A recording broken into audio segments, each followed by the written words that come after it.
Ai, gente. Bom, nós estamos ao vivo aqui no estúdio improvisado na redação da Piauí e nós vamos conversar agora com o deputado federal Miro Teixeira, que foi candidato a senador agora nessas últimas eleições, foi ministro das Comunicações no primeiro governo Lula.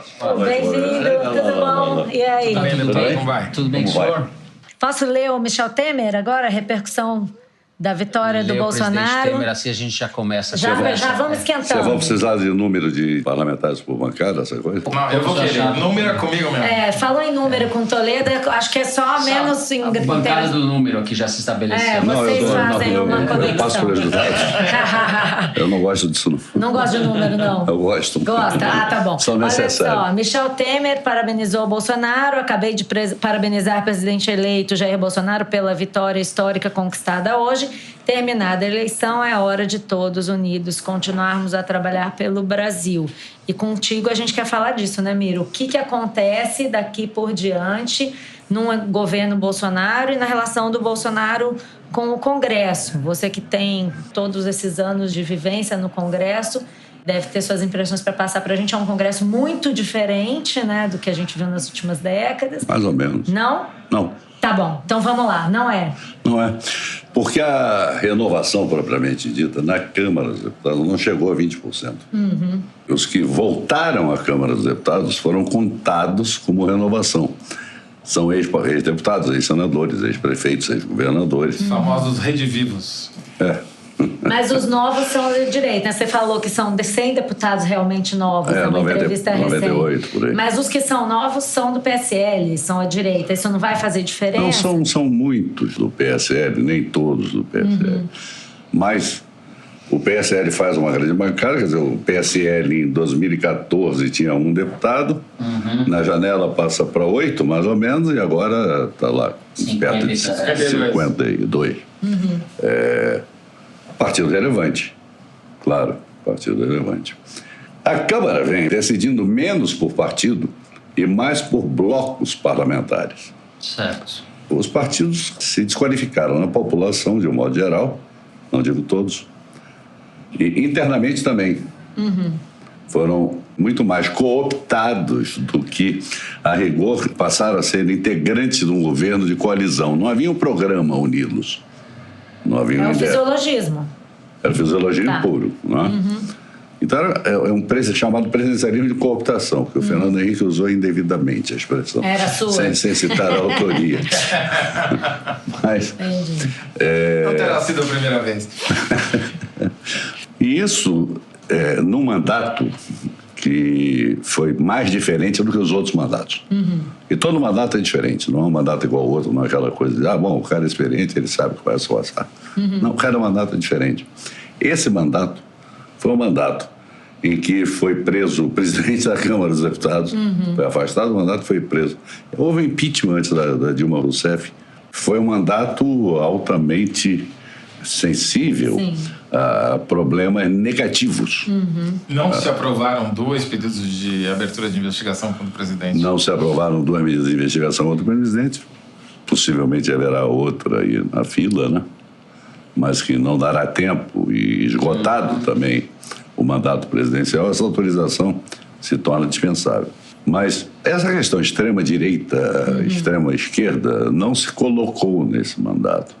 Mas agora vai se colocar no próximo, né? Isso vai ser uma questão que vai estar dados os projetos que o Bolsonaro vai apresentar. E eu acredito que mais até no ambiente dos costumes. Uma pauta moral. Uma dita pauta moral, diz bem você. Aí, você acha que o Bolsonaro consegue maioria para fazer as mudanças que ele desejar? O que não for constitucional, Sim. o que for matéria de lei ordinária, ele pode ter essa possibilidade por maioria simples. São 513 membros, maioria...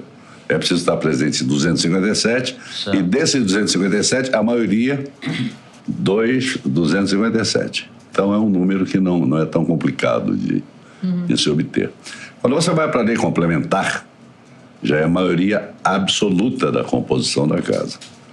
E quando é a emenda constitucional, 3/5. Eu vejo pouca possibilidade de emendas constitucionais pouco razoáveis ou desarrazoadas. Isso eu vejo poucas possibilidades. Que seriam quais? Essa que o Vilhena estava falando agora antes de você entrar, sobre excludente de licitude, por exemplo? Seria uma que você acha que não... que ele diz que é inconstitucional. Isso se aplica a exclusão de ilicitude em quê? Em homicídio, por exemplo? Para crimes cometidos por policiais, em conflito com bandidos, que é uma das coisas que o Bolsonaro defende, que eles estavam aqui falando que é inconstitucional. Eu acho muito estranha essa discussão, porque você tem excludentes da antijuridicidade da ação. O que deixa de ser o que deixa de ser crime. Eu vou tentar ser menos complicado. Um policial que atira em alguém, que está armado, que atirou em alguém, ele pode estar agindo em legítima defesa de terceiros. Isso exclui a antijuridicidade, o caráter criminoso da conduta dele. É o caso da Kátia Sastre. Que pode ser. Não é? Então você tem a legítima defesa, o estrito cumprimento do dever legal, que exclui já a antijuridicidade. Está no Código Penal. Então você acha que essa é uma discussão improdutiva? Não, eu acho que é uma discussão absolutamente inútil, porque não depende de qualquer espécie de alteração. Ela já se aplica. O que começou a acontecer? Os chamados autos de resistência. Policiais que atiravam sem razão determinada e alegavam a resistência da vítima. E pura e simplesmente lavrava-se um auto de resistência e ele não era submetido a processo de julgamento. Isso aí nós apresentamos lá por iniciativa do Paulo Teixeira, projeto para limitar muito essa possibilidade de auto-resistência. Dizer que pode se atirar em quem estiver detendo um rifle, isso acontece em alguns países até. Nos Estados Unidos, quando mandam alguém parar, aquele famoso freeze, né? O camarada não para, está com o rifle na mão, não sei, a polícia atira. Então, quais seriam as pautas que você acha que podem dar essa... Eu não percebo, eu acho que virá muita coisa no sentido, assim, moral, digamos, religioso, do aborto. Da maioridade penal, que é uma idiotice, perdoe-me a expressão, porque não é uma questão linear. Você não tira de 16 para 15 anos, o bandidão começa a recrutar os sujeitos de menos de 15 anos. Você reduzir para 14. Recruta o camarada de menos de 14. Agora, não recruta. Quem não conhece a realidade acha que tem um headhunter que faz isso. Vem cá, você vai trabalhar aqui. Porque não, é sob ameaça. A família é ameaçada. Então, é o seguinte, manda o teu garoto lá, senão tua casa aqui vai ser incendiada e você vai morrer. Deputado, eu queria voltar para os números, que é o meu fetiche. Só antes de fazer uma explicação, Kátia Sastre é a policial militar que atirou e matou um assaltante na porta de uma escola. Estou lembrado agora. Né? E se elegeu agora deputada federal. Sim, aqui, né? Se elegeu com uma grande votação. Estrito cumprimento do dever legal. Sim. Isso não precisa do Bolsonaro, para dizer. Já está dito. Se elegeu deputada federal. Então, né? Que é isso, né? Um modesto advogado resolve. Se ela não tiver um, eu me apresento.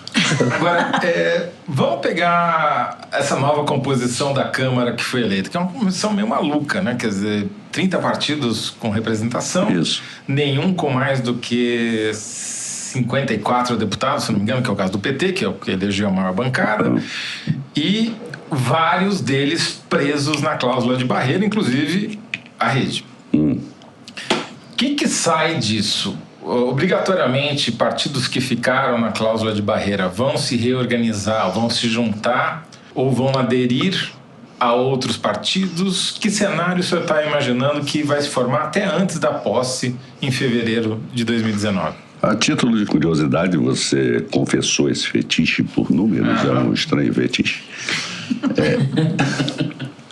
O PSL tinha... Inofensivo, pelo menos. Né?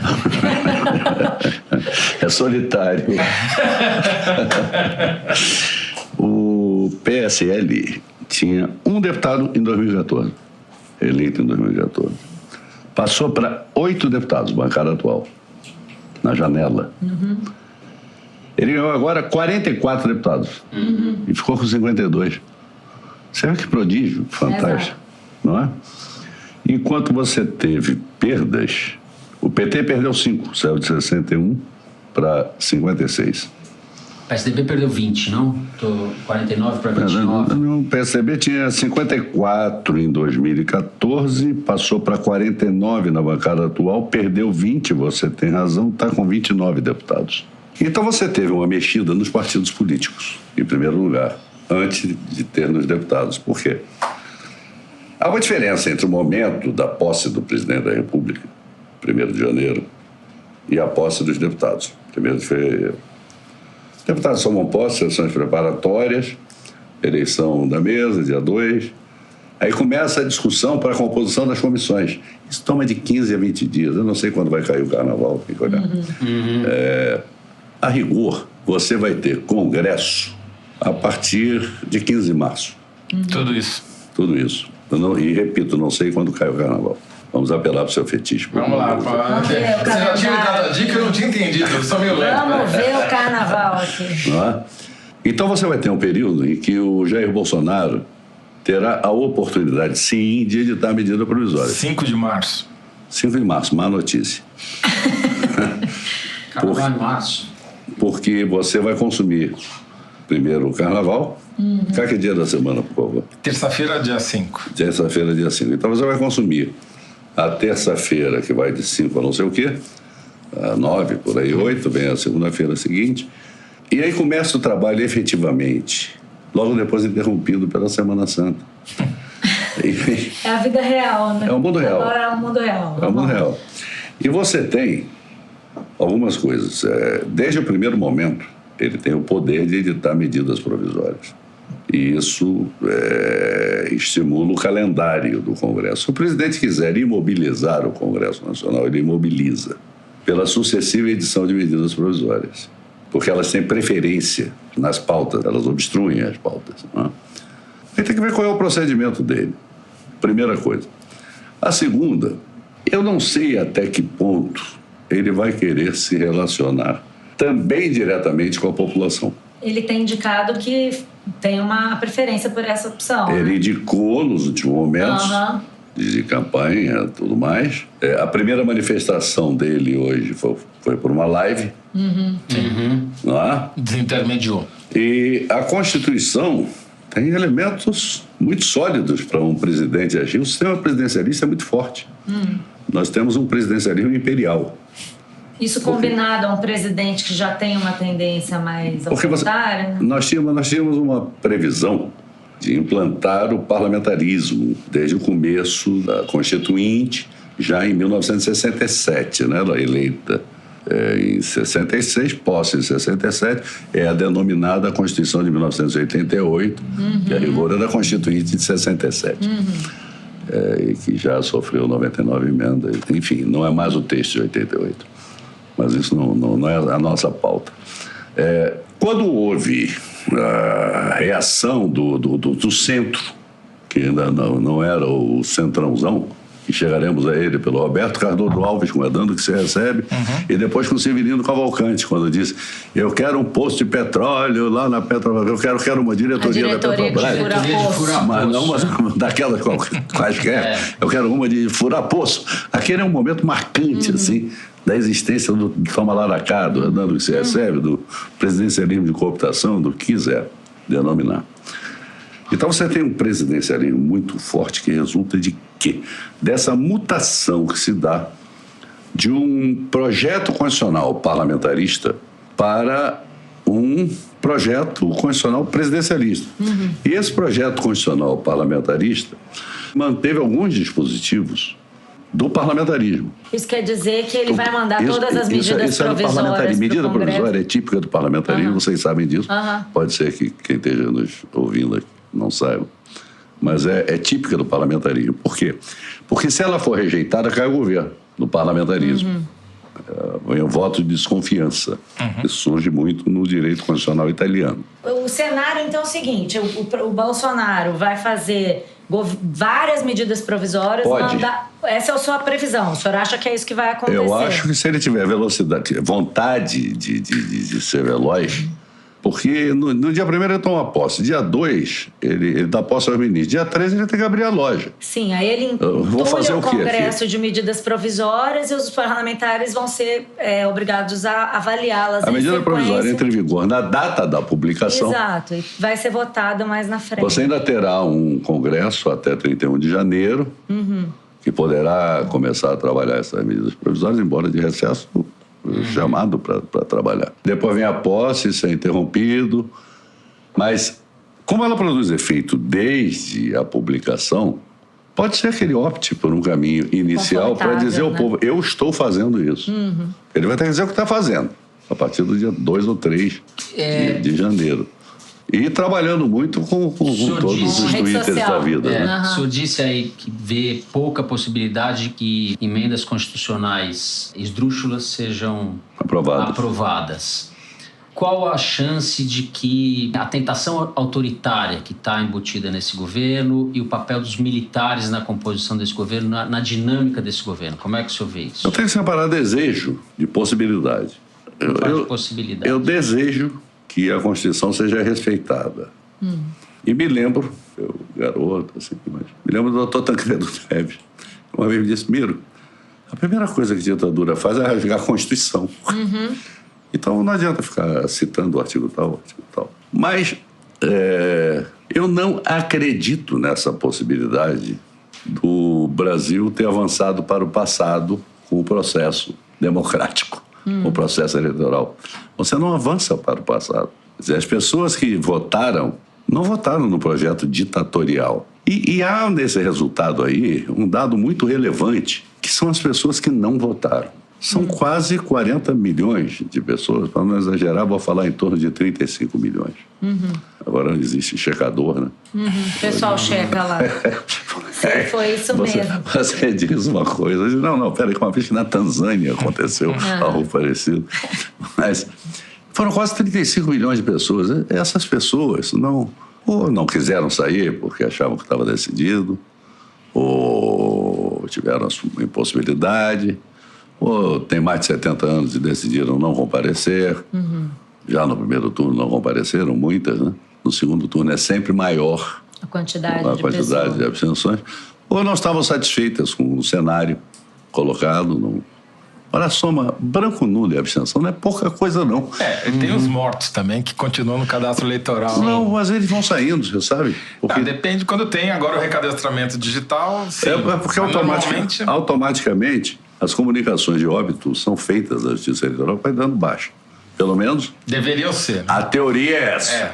A teoria é essa. Bom, na prática a gente sabe que não acontece. Senão nós teríamos eu acho que teríamos mais de 200 e tantos mil eleitores. Mas teve muita gente que não se manifestou. Então, se houver qualquer tentativa autoritária, essas pessoas, eu tenho a sensação que se manifestarão, porque pessoas como essas se manifestaram em todos os acontecimentos havidos, não é? Aqui ao longo desses poucos anos. Você via gente de cadeira de roda, muleta, senhoras idosas, gente com criança no colo. Então, o senhor acha que esse risco a gente não... Eu acho que a população brasileira não suporta mais. E acrescentar a questão das Forças Armadas. Eu fiz uma ou outra palestra em escolas superiores das Forças Armadas, Escola de Comando do Estado-Maior do Exército. Mas tive recentemente com um comandante do Exército. Não vejo a menor possibilidade deles desejarem. Eles disseram para o senhor que eles não desejam nada parecido com isso? Nada parecido. Mas muito antes de campanha eleitoral até. Tá certo? Mas eles não podem ter ficado assanhados com essa vitória? Não, assanhado não. Não. E assanhado, quando existe assanhado de um lado, existe assanhado de outro. Então, eu tenho a impressão que se houver uma tentativa de implantação de ditadura no Brasil, nós todos aqui estaremos do outro lado para tentar impedir. Sim. No campo da oposição, a gente tem o Haddad como uma figura que desponta dentro do PT, mas a liderança dele dentro do PT é uma coisa a ver como isso vai se dar ou não, porque há uma ala do PT hostil ao Haddad e ele foi boicotado. Foi muito boicotado, acho eu. Tem o Ciro Gomes e tem a Marina, que teve uma votação que surpreendeu, decepcionante, surpreendeu, muito menor do que o tamanho dela. Como é que o senhor vê o futuro da oposição? Como é que o senhor aposta que isso possa se organizar? E quem teria condições de liderar aí uma oposição no Brasil? Olha, eu acredito... centro-esquerda, vamos dizer assim. Eu acredito que alguns movimentos surgirão. Quer dizer, o Roberto Freire estava fazendo uma tentativa de conversas políticas, por exemplo, que foi muito noticiado como fusão de partidos. Né? Não era bem assim a história. A história era mais de conversas políticas para buscar rumos para cada uma das pessoas desses partidos e também para o nosso país. Teve isso. Teve isso em abstrato, antes de um resultado. Pode ser que depois de um resultado eleitoral isso ganhe corpo. Mas dados aí são os possíveis líderes, Haddad e Ciro. Eu acredito... No momento, assim. E o Dória... Oposição? Não, oposição... Oposição. Não, eu estou raciocinando em termos eleitorais. Está se posicionando para 2020. O Dória, com certeza, é uma liderança de direita. O Dória será uma pedra no sapato de todo o PSDB. O Dória se afirmará como uma figura mais relevante do PSDB, digamos assim. Mas o Dória é a situação, né? Acredito que ele se aproximará do Bolsonaro, que eles chegaram a fazer campanha juntos. Então. Lá em São Paulo. Não sei se São Paulo, e mesmo uma parcela desses que apoiaram o Bolsonaro, não sei se estão apostando no endurecimento do que seria o regime democrático, o fim do regime democrático, não. Vou lhe dizer mais. Eu não sei se o Bolsonaro, aliás, nenhum de vocês disse isso. O quê? Se o Bolsonaro está querendo fazer uma ditadura. Isso é um mistério. Até agora ele vem elogiando a ditadura, mas também tem que estar dizendo que vai lidar com o Congresso e que vai respeitar a Constituição. Ele está falando de um passado de uma forma que parece que está cumprindo uma tarefa ali para dizer para os aliados dele, uma espécie de carta aos brasileiros aí de outros candidatos em outras épocas, não é? Então isso é uma história. A outra história é como ele vai proceder como presidente da República. Eu acho que ele pode recorrer muito à opinião pública, muito a plebiscitos, se ele tiver dificuldade com o Congresso. Vai ser bem estável, a gente já tem um cenário... E quando ele acena com a Constituição, tumultuado, né? Ele não está dizendo que vai descumpri-la, porque o plebiscito está lá na Constituição. Sim, sim. Quer dizer, ele precisa falar mais e a gente precisa esperar para ver qual é, né? Eu acredito que é preciso ter observação, atenção, e nós ultrapassamos um momento de campanha eleitoral. Isso é uma história. Agora é a vida real. Agora estamos no mundo real. Hoje nós estamos conversando aqui, as pessoas amanhã estão pegando metrô, trem, ônibus, procurando emprego. É verdade. Não é? E vem o mundo real. Então existirá a necessidade de observação, de interlocução num certo momento, e de oposição muito dura indo para as ruas, se for o caso, num outro momento. Então isso aí, como o Malan já tinha dito, que no Brasil é difícil até prever o passado. Eu acho. Até o passado é incerto. Gente, eu vou precisar interromper, infelizmente. Então, Miro, eu queria agradecer muito a sua presença. Espero que obrigado pelos você números. seja correto. Vocês se identificaram, eu senti. Vou te passar tudo. Maravilha. Então, quer dizer, com incertezas, nos despedimos. É isso. É isso aí. Obrigada, Miro. Incertezas e certezas, porque eu acho que o Brasil deixará jamais de ser uma democracia. Oxalá. Né?